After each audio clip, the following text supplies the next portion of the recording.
So here's a rule. This is called Price's law. The square root of the number of people in a domain do half the work. So that means if there's 10,000 neuroscientists, 10,000 publishing neuroscientists, 100 of them have half the publications. And most of them have 0 or 1. So the rule for publications is, among PhD students, is the median number of publications that PhD students have is somewhere between 0 and 1. Half as many have 2. Half as many of that has 3. Half as many as that have 4. So it's a tremendous step down in productivity, as it's an exponential step down in probability with a linear step up in productivity. It's a very, very frightening fact. Now, it accounts for why 1% of the population has a huge chunk of the money.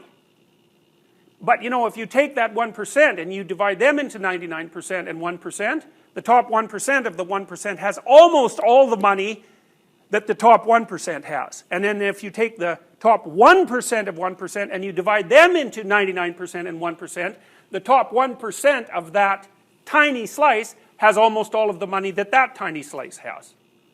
So it's also scalable. And it's a problem because it means that productivity is always in the hands of a few. And no one knows what to do about that, or even if there's anything that can be done about it, or even if there's anything that should be done about it. So, you know, you might think of it as unfair. Well, it's certainly unfair in terms of egalitarian distribution of productivity, but what are you going to do about that exactly? It doesn't seem like stopping the people who are hyperproductive from being hyperproductive constitutes a useful solution to that problem.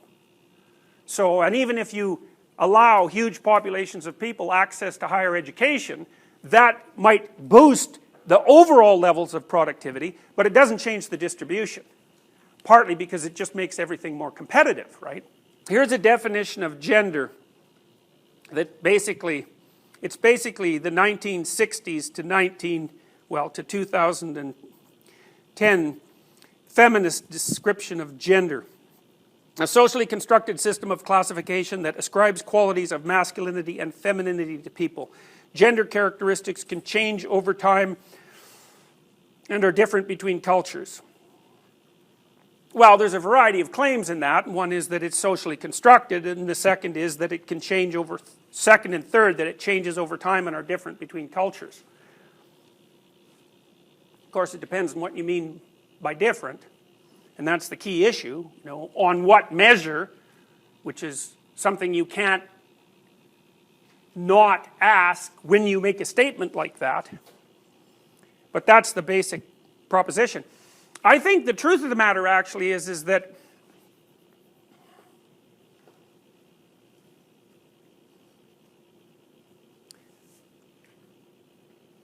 you can't make a one-to-one mapping of personality onto gender.